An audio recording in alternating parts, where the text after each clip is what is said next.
Hello, welcome back to Fireside Frith, the podcast brought to you by the Asatru Community. Together we'll inspire inclusivity, share wisdom, and strengthen the bonds of our Norse pagan community. Today, I'll be hosting an interview-style episode for our Meet the Board series. For this first board member, I am honored to welcome the president of the Asatru Community, Courtney Greyhawk. She is a devoted clergy member, a teacher, a speaker, and a guiding force within our organization. From designing lessons for our clergy training program to leading rituals and sharing wisdom with other groups, her work has shaped the way TAC has been leaning more into education than UPGs. She is also spearheading the Heathen Library Project, an initiative that we'll dive into later in the show. I'm thrilled to have her with us today to talk about her journey, her role within TAC, and her vision for the future. Welcome to Fireside Frith, Corey. It's great to have you here. I'm really excited to be here. I'm going to get started with our first question. It has to do with your background a little bit. So can you tell us a little about your journey with Asatru? What led you to this path? So I was raised very conservative Christian. My family's Mormon, and by the time I was like 11 or 12, I knew that that was not for me. And I was very interested in different mythologies and exploring different possibilities because I knew I was a witch of some kind and Christian just wasn't what I was going to be. And in high school, I started taking German. I did that because my grandfather is second generation American and his entire family is German. And when I was in those classes, I really fell in love with Germanic mythology and Anglo-Saxon history, particularly by reading Den Nibelungenlied, which is one of the really famous, and it parallels a lot of the Eddas and the Völuspá specifically. And that was really what got me into that. And so I dabbled in an eclectic paganism with a focus on Odin, which is very specifically the Germanic version of Odin. And I did that through a lot of high school. And then I kind of walked away from that. I ended up in a relationship with somebody who worked with Loki, and that became really toxic between the two of us. And when I ended that relationship, I also walked away from the path. I was just like, I can't do this anymore. And about a decade later, I came back. That story is probably more fun. I had a friend who has been heathen for decades, and I went over and stayed at his house, and I ended up sleeping in the room with his Odin shrine. And when I say his Odin shrine, I mean it's a 6-foot-tall carved. It was a burnt telephone post that he found, and there was a face in it based on how it was burnt. And it just progressively became more and more like Odin. And so it had like an eye patch and with gems and stuff. It was very cool. And then for the next little over a week, about 9 days, I had dreams of it. And it was basically like, you can come home now. Good, where am I? Like, I'm good. I was working with the Greek Pantheon. At the time, I was Hellenic, and I was like, no, I enjoy my people over here. I'm working with Hera and some other things. He's like, come on home. And they were like, it's been nice that you visited, but you can go home now. I was like, well, guess I'm changing paths now. And so that's how I ended up in heathenry and Asatru. That's awesome. I really like that story. That's kind of funny. The gods definitely have a sense of humor about them. They do. There's a lot of humor to it. That's not a bad thing, though. That's fun.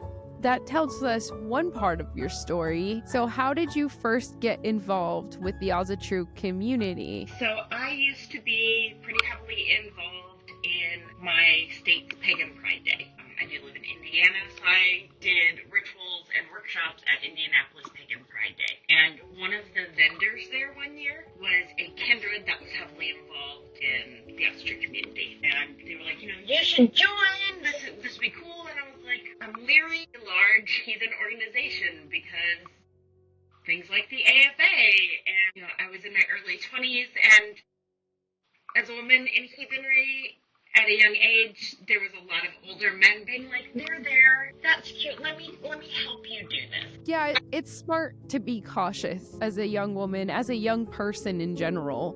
Yeah, so I met them a couple times, and eventually there was a festival that was going on The Northern European Religious Festival is hosted every year in southern Indiana, and it is not exclusively heathen, but very dominantly heathen. And I went down there, and the Asatru Community was actually the sponsor that year. I went down there and met a lot of people. I met Sage Nelson, who at the time was the head of the Clergy program. I met Topher.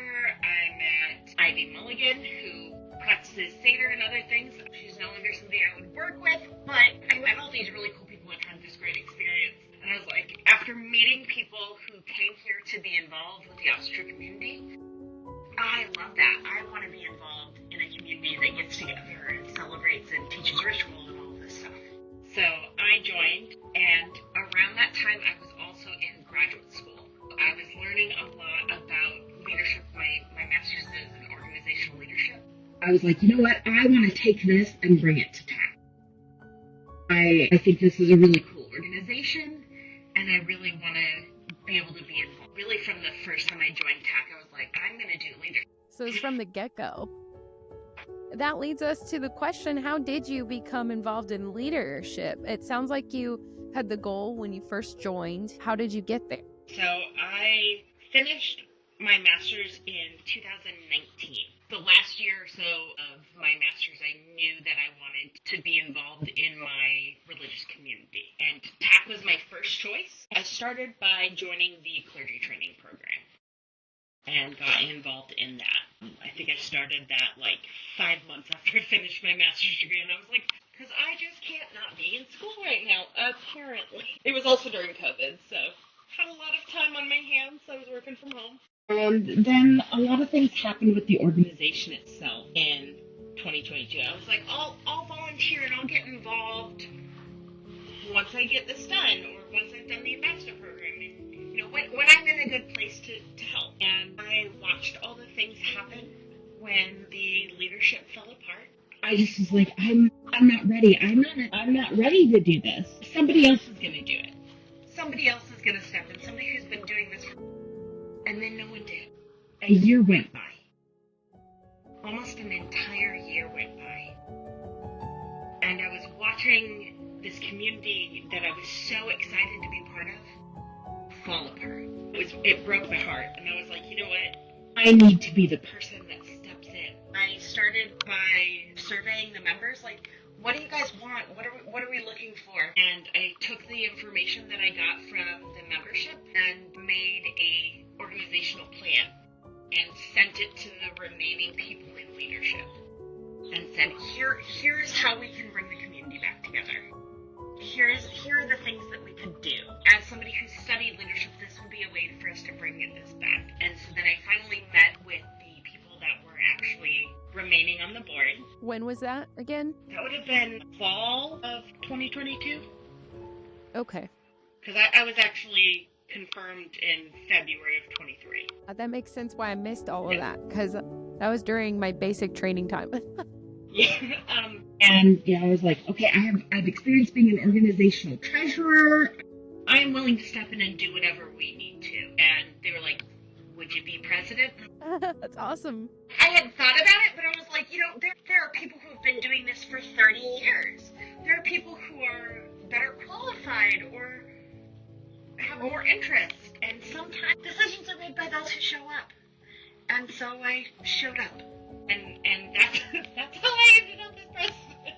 That speaks volumes of your passion for the community. It's like partly why we started this podcast is we want to make sure it doesn't fail and that it doesn't die out. We've seen a decline in numbers since COVID, and I know I took a year off. And then when I came back, whenever I reached out, you were the first person to message me back. And I reached out to, we have so many different groups on Facebook that we are working on streamlining, but I reached out and nobody could help me out. And I was like, what happened to the community? So I have so much love and respect for you for stepping in and doing the job that nobody knew if they could do it or if it was worth doing. And I'm just so grateful that you found the worth and that you filled the shoes. There's so much potential for the Asatru community as an organization. organization, and that's mostly because of the people. And we're working really hard to get back to a place where we are serving our community and our people. Absolutely. Wow, I'm gonna get emotional. It's crazy how you just accidentally ended up there. And it's funny that you thought you weren't qualified. You have a master's degree in leadership. Altogether, I'm just now approaching a decade as a heathen. I mostly have experience with eclectic paganism and other forms of neo-pagan religion. I have lots of experience in Christian religion. I did a lot of youth work and organized youth conferences and stuff like that as a teenager. Well, that right there is valid experience. It is. Because Christianity is one of the bigger religions, it's a good comparison when we see things that we like in them. Not necessarily the faith itself, because there's a reason why we're not Christian.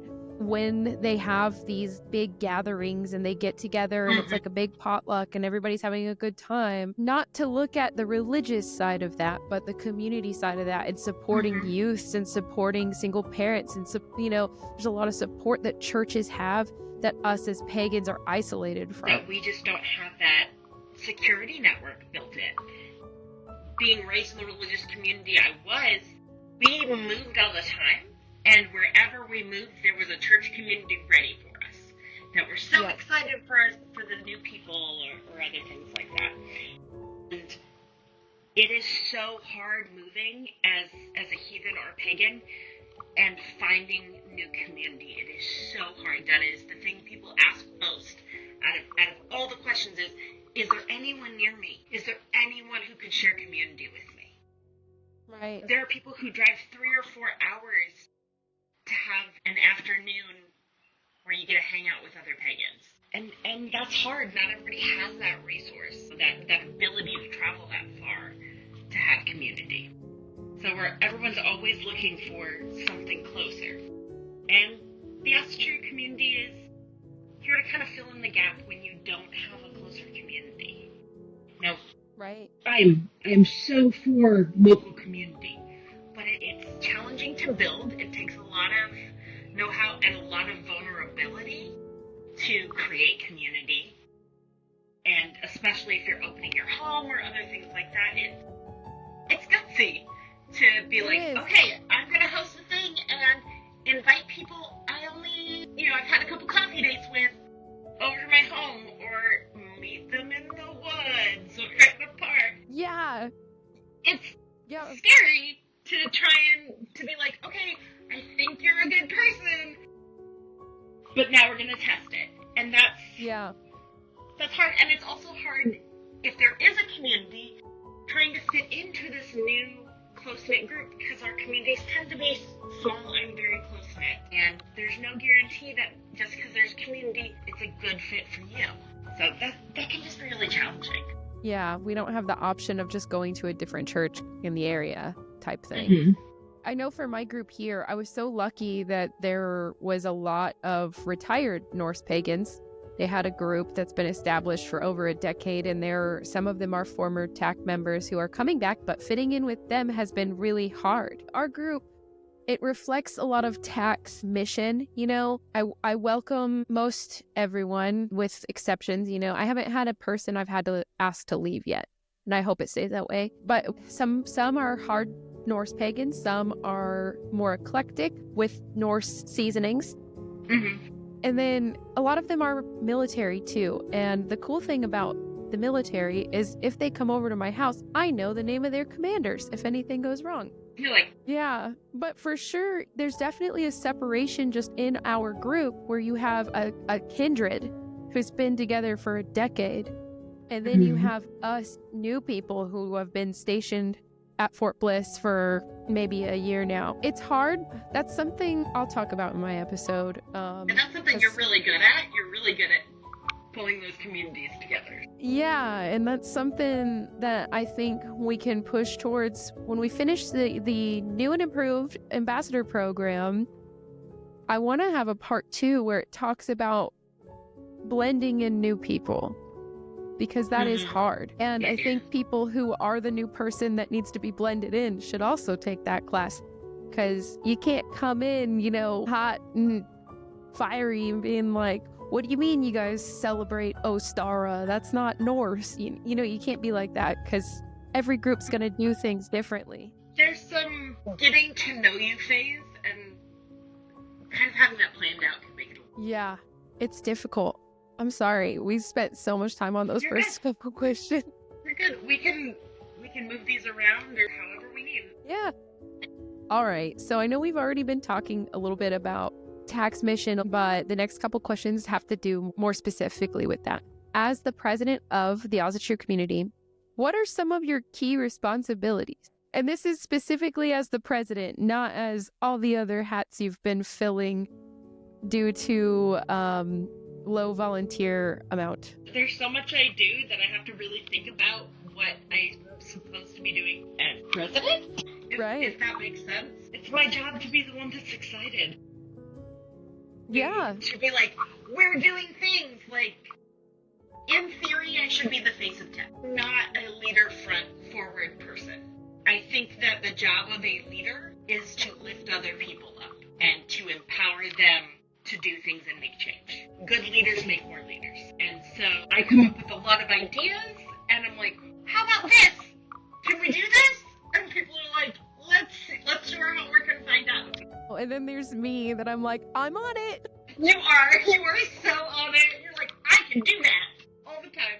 Jamin's like that too. He's like, if I can find time, I can do it. Yeah, for sure.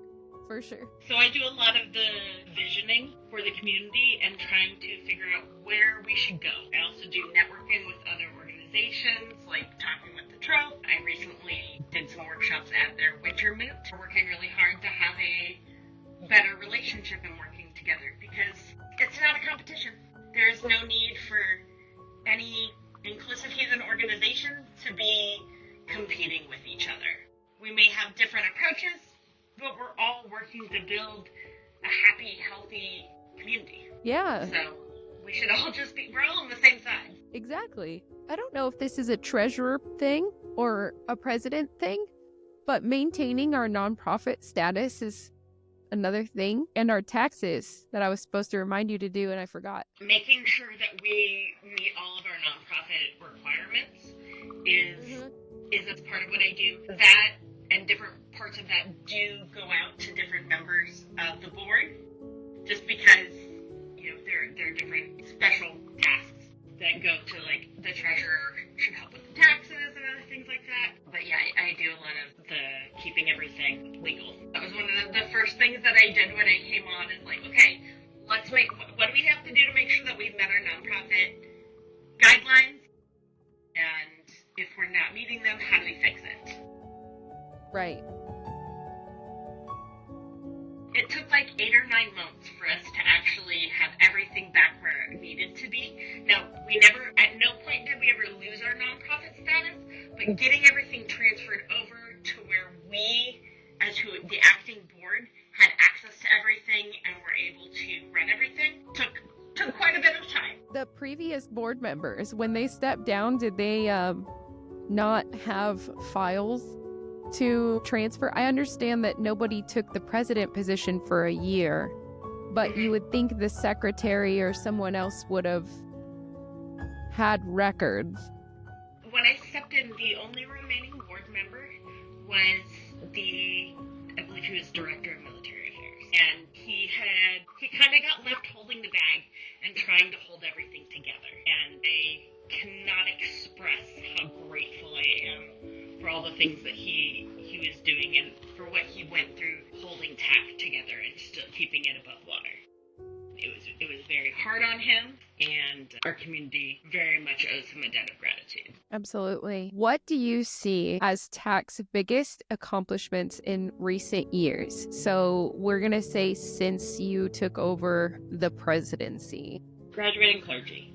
There was about an 18-month gap between anyone finishing the program. There were people who had finished all of the coursework, but there was no one to help them to graduate and to finish the program. And so that was one of the first things that we worked towards. I think it was that spring that we were able to do a graduation ceremony. Not only for people who were just finishing the coursework, but for people who had been neglected in the past. I honestly don't remember. I think it was 6 people that we were able to do this clergy ceremony for, and that was, to me, that was such a big deal, because people put so much work and energy into this, and being able to be recognized for that was a big accomplishment. Yeah, I'd say so. We've been doing a lot of things, but a lot of them, they don't feel big. They don't feel big. It may be a lot of work, but it doesn't feel big to our community. Right. Because we're trying to rebuild. We have this community, and everything about the organization had to be rebuilt. So we actually just finished our bylaws. That's a huge thing. That took us almost 2 years to do. Rewriting bylaws is really long. Editing bylaws is so tedious. But we've gotten through all of that. We've made so much progress on the clergy training program. I'm personally very proud of that, because I've done a lot of work on that. It's not done still, but I'm very proud of what we have. So. I am too. And I opened the training recently and I saw that it was like a thing I could complete.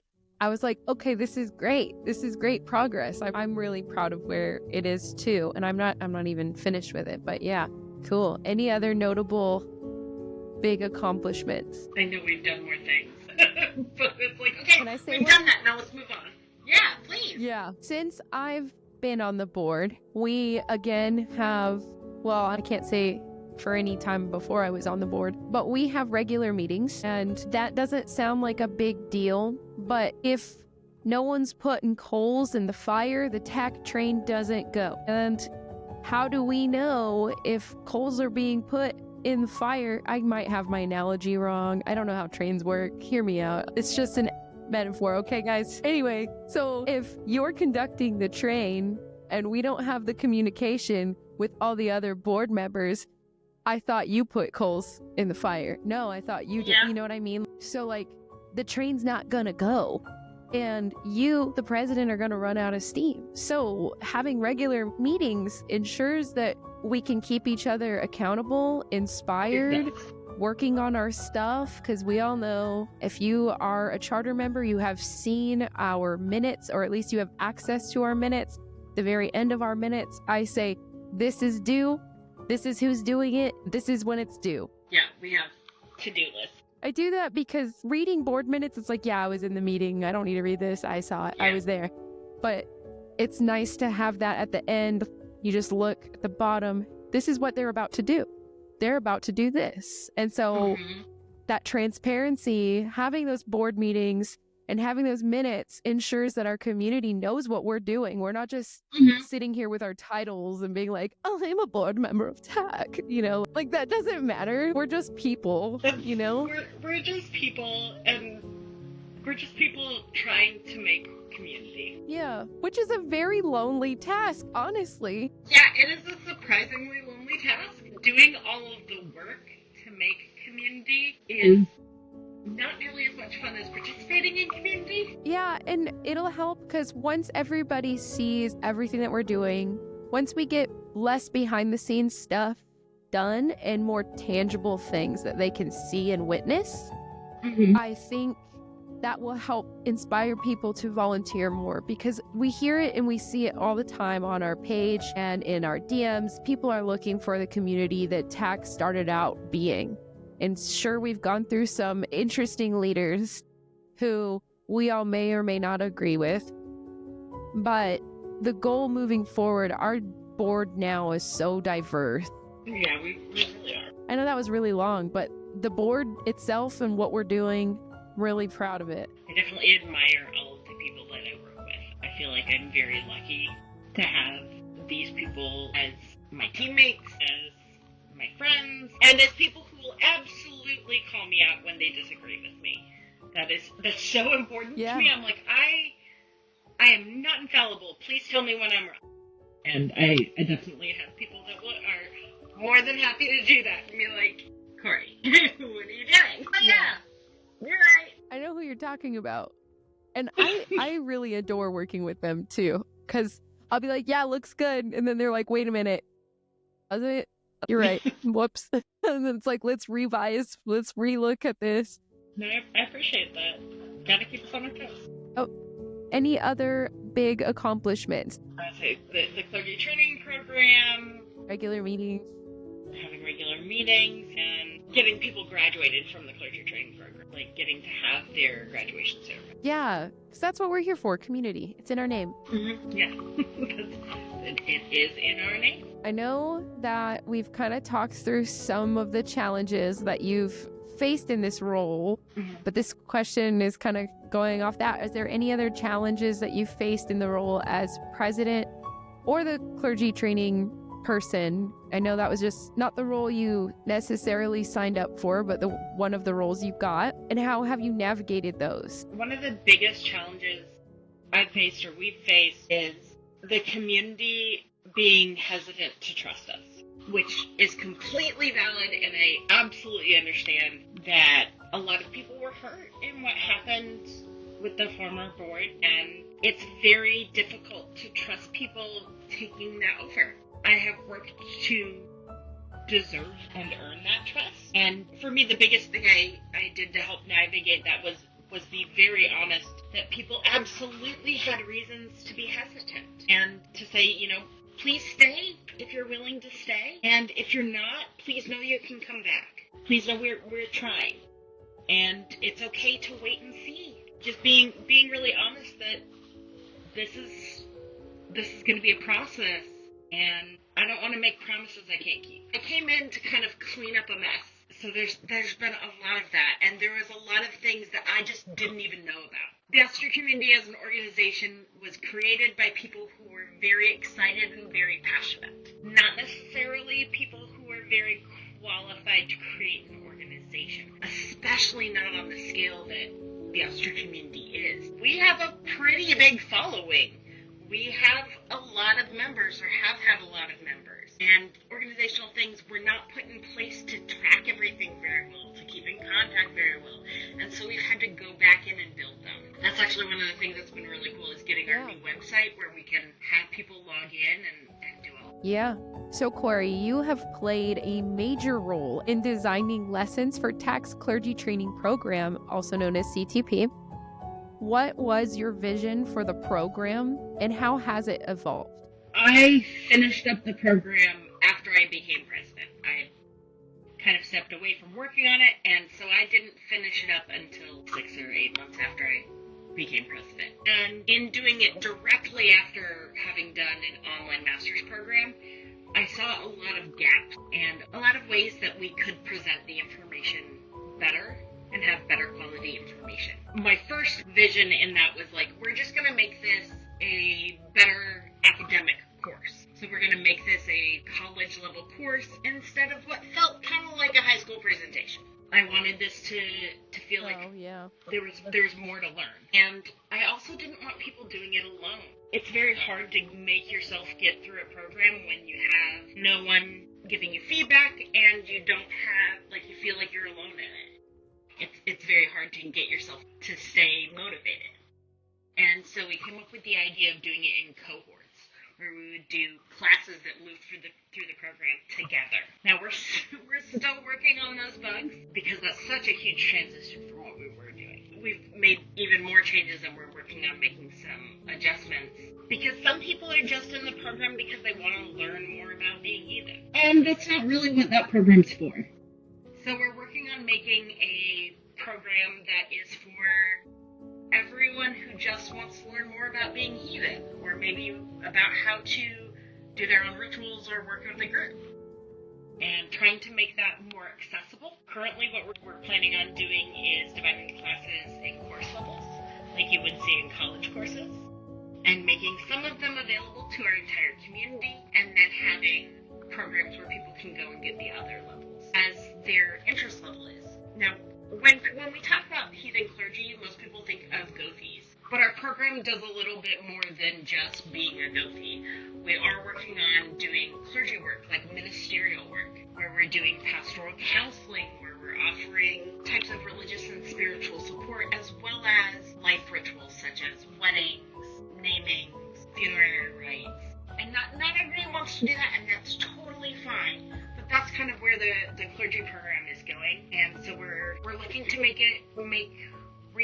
for people who want things that aren't all the way up there, if that makes sense. You know, some people just want to learn about how to be a better heathen. Some people want to learn about how to create a community. And some people want to do religious work. They're all tied together, but we're working towards making it so that people can kind of pick your own adventure and get to the knowledge that they need. So that's, I guess, as a sneak peek, that's something that's going to be coming in the future. Yes! I love all these little spoilers. I'm excited. What do you think makes a strong and effective heathen clergy member? And that question's kind of loaded because you can be a clergy member who really just does weddings. You can be a clergy member who is more there for pastoral counseling. So you can answer that however you want to answer that. So I would say there isn't just one way to be an effective clergy person. Like we have a lot of different people who do different things. I think the biggest thing that makes somebody a strong and effective clergy member is a willingness to serve their community, a willingness to say, yeah, I'm here to talk to. If somebody needs to talk, I'm here to talk to. And we've been toying with the idea of trying to get clergy office hours where people can reach out to the clergy and know somebody's going to be available during a specific time so that they can make those connections. We're still working on it. We're still working on finding clergy and availability, but we're working on making sure that people have better access to clergy because a lot of us feel alone, and that's really hard. Yeah, absolutely. Okay, so you have participated in rituals and served as a speaker for other groups. What have those experiences taught you about community building and interfaith dialogue? And not just interfaith, but interheathen. Interfaith is something that always makes me laugh because I've been on quite a few interfaith panels. I did this in college because I was on the board of a campus pagan group. And so we would go to an event and be like, we're having this interfaith event, and you'd have this Catholic church, the other Catholic church, a Protestant church, a Baptist church, and the Lutherans. And they're like, look at us doing our interfaith work. And I was like, we're 10 people and none of us believe in the same God. We got the same pantheon. Interfaith in like the general sense is usually just like slightly different Christian denominations arguing about something. And interfaith in the pagan context is like, do our gods work together? Do they hate each other? We need to figure out if our gods can be in the same ritual. And we all do things so differently. Can we work together? Can we fit things together? And I think one of the biggest parts of community building is showing up. Showing up and participating in dialogue is mostly listening. Yes, you need something to contribute, but listening is the majority of creating healthy dialogue. Being willing to listen and get to a point where you have shared goals. You can do things very differently from the Wiccan group down the street, but our shared goals is to have a safe community event. Okay, with that goal in mind, how can we serve both of our communities? It's not that hard if you're willing to treat other people with respect. And basic courtesy. Creating... Right, well, and just good communication skills. Each time you work in an interfaith setting or an eclectic setting, you just kind of feel it out and say, okay, like, this is where I'm coming from. Where are you coming from and where are we trying to go? Not all communities are great at these conversations. Some people are like, well, it's my way. This is how we're doing things. And sometimes you just have to go with that to be part of the community. Like, okay, this isn't my show. I'm just showing up. And that can lead to a great relationship, you know? Like, just because, like, say, for instance, we have a member, we are primarily Norse pagan, but we have some eclectics, and we have some Wiccans, and we have a Hellenic guy. If he came up to me and was like, hey, I'd really like to do this Hellenic thing at our next bloat, can we do that? And I would ask him, do you want it in the ritual? Because we can put it in the ritual. Or do you want to do it separately in another ritual. I mean, and that conversation can happen just by being courteous and showing up and showing that you respect that people that you're working with, even if their pantheon might be different than you. Yeah, it's pagans. I think we are less picky about the beliefs. We're trying to build community, and do we have shared values? Like, we may not worship the same gods, but if we all want to do something for Yule, I still get together every year with some of my college friends and we do Yule, and we're all over the place. We have all sorts of different practices. And is it mostly just a feast and we do a little bit of ritual stuff here or there? Yeah, we can all agree that we want food. That's always a good place to start. Start with food. Yes, I agree with that. Food is community building in itself. Yeah. Especially, I don't know how you guys do it, but we do like potluck style. So people bring stuff that it might be normal for you, but everybody else is like, well, what is that? And then, especially if it's good, that's what creates that good back and forth, that good camaraderie. So you are spearheading the Heathen Library Project. Can you tell us what it is and what inspired you to start it? So the inspiration behind it was the desire to make sure that everyone has the same access to information. Buying books can be very expensive, and a lot of libraries don't have a good selection. Sometimes they don't even have anything related to heathenry. And so we wanted to create that resource that people could access regardless of where they live. Right now, access to that information, especially safe access, it may be getting harder. And so we wanted to step in and make a way to provide that resource to our community. That's great. That is great news. I love that. And they can access anywhere on their computer or on their phone. That's cool. And it's going to be more accessible. There are a lot of people where reading books is a challenge, whether that's for visual reasons, it's neurodivergence, or other things. And doing this program, creating an overdrive digital library, means that we'll be able to use audiobooks and provide people with audiobooks that they can listen to. That means, if you don't have time to read, you might have time to listen in your car on the way to work and still get that ability to learn more. Absolutely. I think that's great. How can people from the community contribute to the Heathen Library Project? So there are two main ways that people can contribute. The obvious one for the big digital library is by donating funds. So in order to get this launched, we need to raise at least $3,000 to do 1 year. If we can raise $8,000, we can pay for 3 years for 5,000 users. That would cover everyone in the Asatru community. That would cover everyone in the Trove. That would cover almost anybody who would want access. And to me, that's a really big deal that we can get that for what ultimately isn't a huge amount of money. I mean, $8,000, is that a lot? Yes. Is that a lot with a community of up to 25,000 people? No.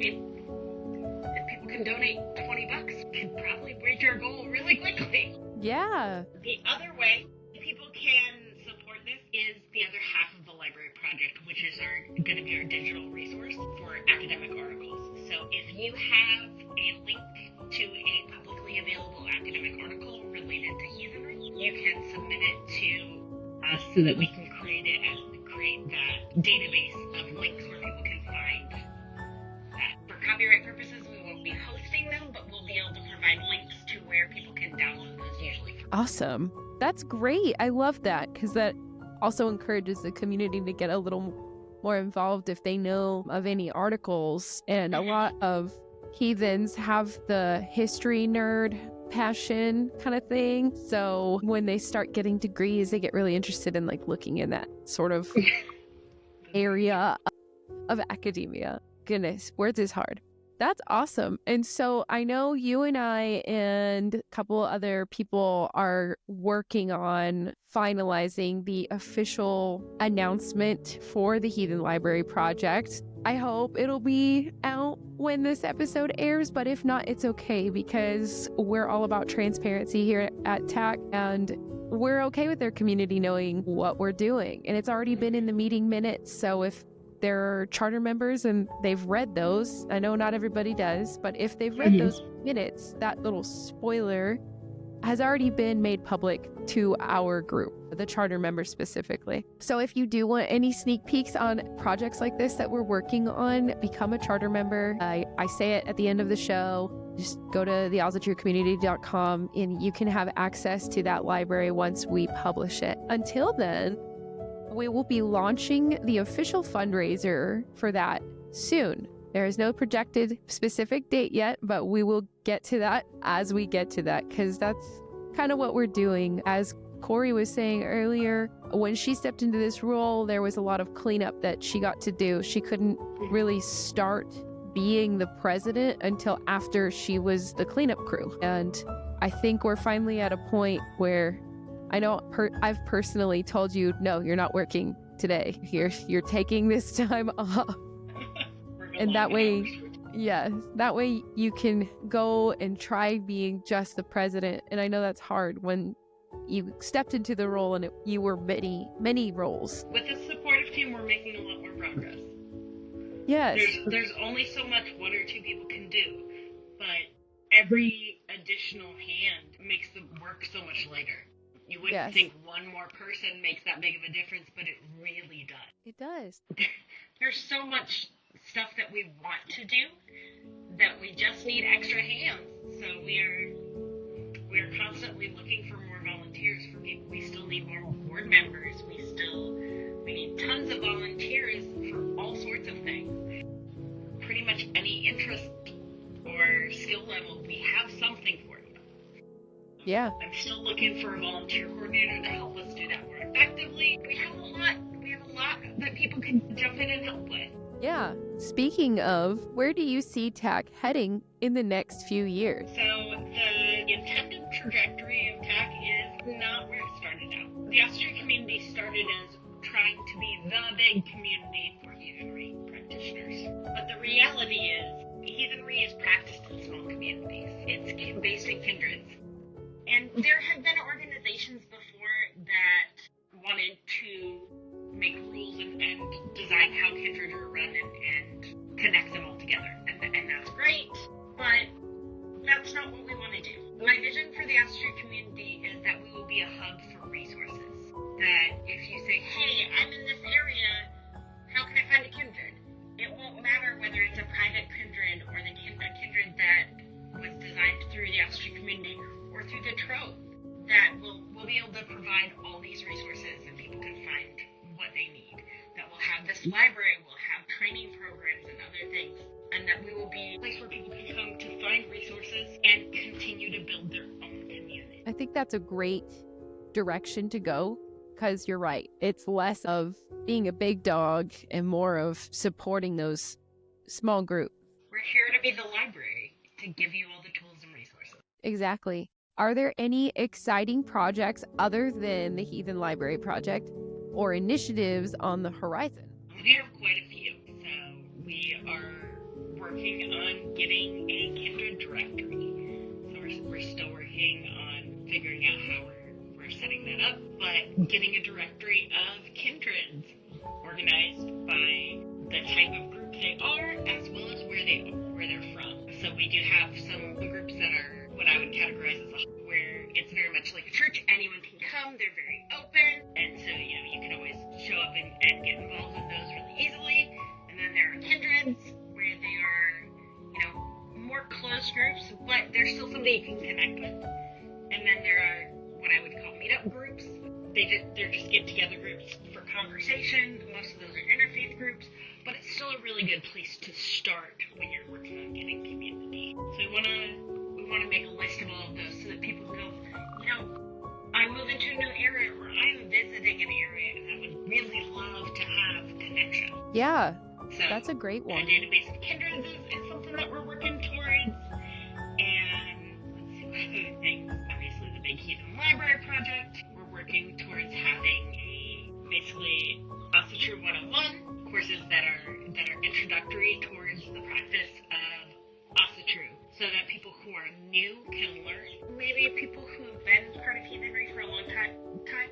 then get a refresher course or get some additional information they may not have known yet. Right.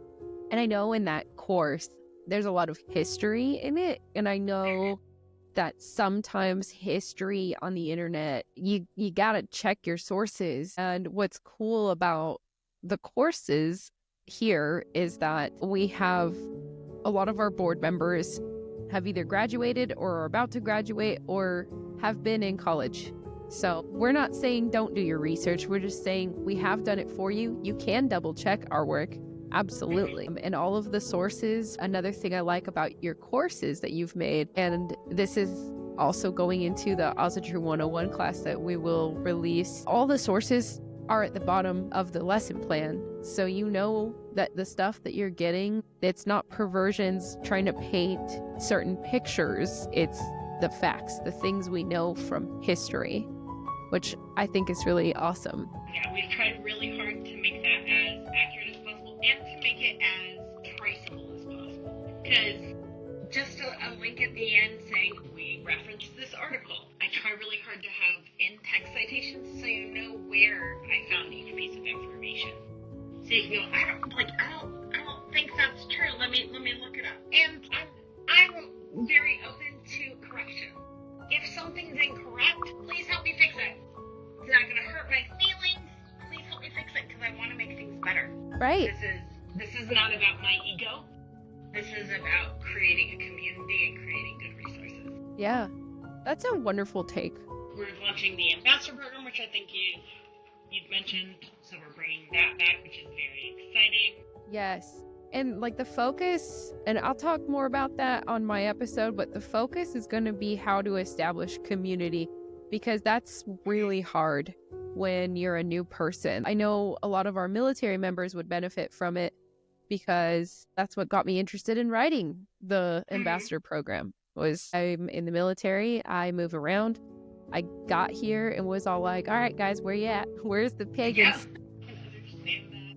Yeah, other than that, I think that's all of our major on the horizon things. Yes, I think so. I feel like I'm missing something, and I'm trying to remember what it is. I'm like, there's something. Think of Friday. The coffee hour that I was going to start doing once a month. Yeah. Yeah.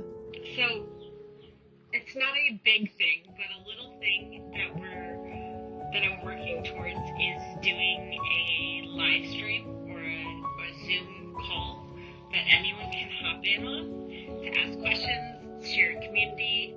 I'm a huge fan of the Swedish tradition of fika, which is coffee and dessert, and it's a time to just relax and sit in community. It's about sharing time with somebody. So basically, I'm gonna host a coffee hour at least once a month, and it will be on a Friday because I'm off every other Friday. So hopefully in 2 weeks I will host our first. That's exciting.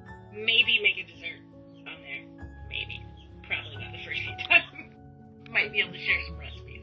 Ooh, that would be cool. That would be really cool. Okie doke.